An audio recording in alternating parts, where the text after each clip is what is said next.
Bonjour, dans la vidéo précédente, nous avions vu comment orienter des points sur une courbe et associer à chaque point un vecteur up, un vecteur normal et un vecteur de direction qui pointe vers le point suivant de la courbe.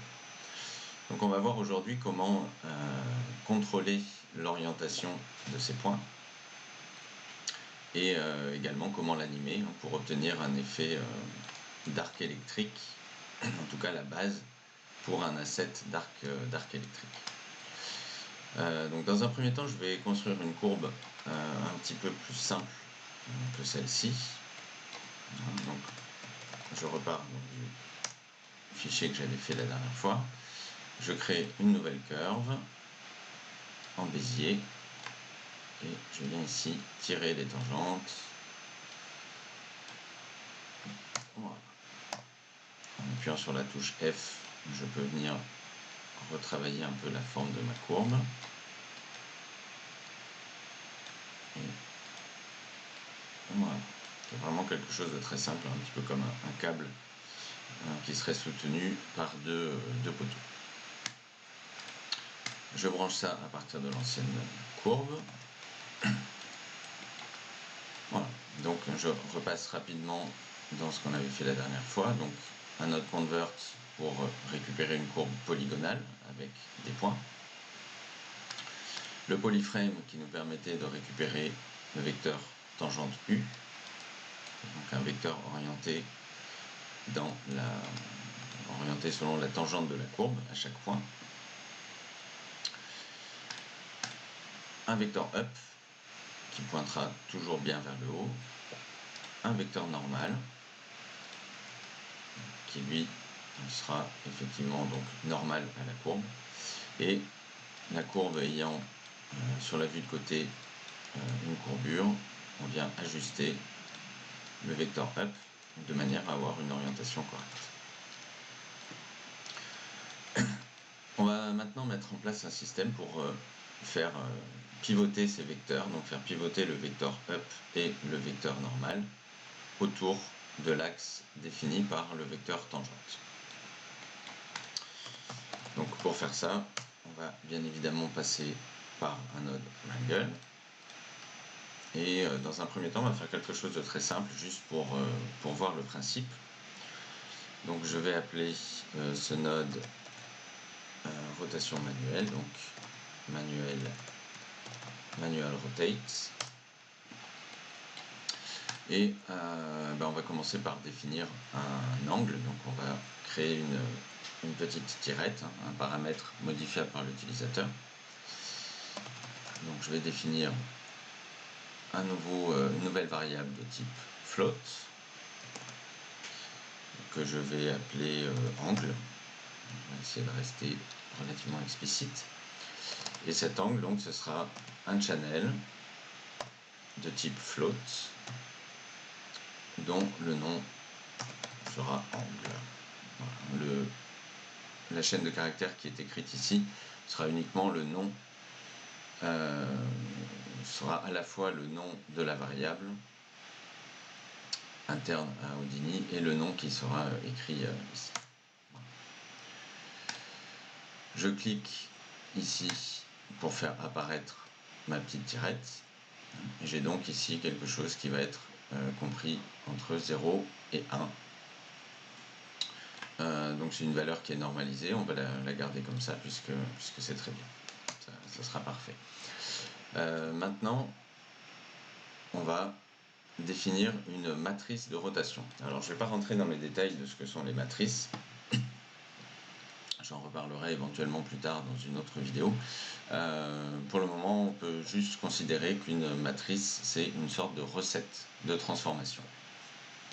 On va pouvoir donc préparer une matrice, définir des transformations, donc rotation, échelle et déplacement, et ensuite venir l'appliquer sur un vecteur. Donc les maths qui sont derrière sont un petit peu complexes, mais bien évidemment les outils sont faits pour être utilisés et c'est relativement simple. Donc on va commencer par définir une nouvelle variable de type matrix. On va l'appeler M. Donc matrix M.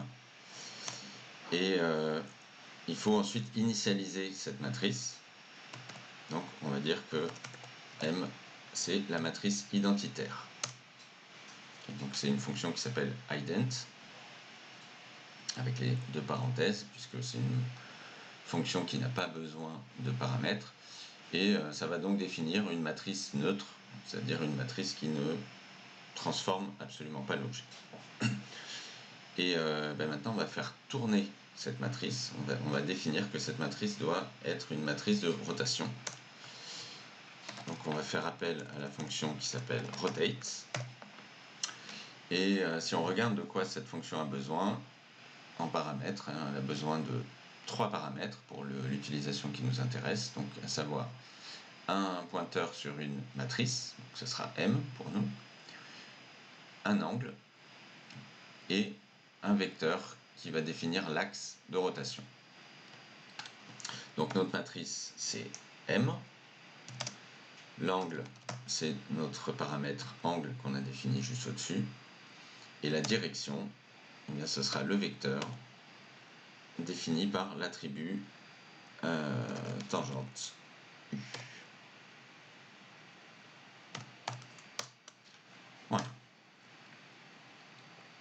Je vais agrandir un peu ça.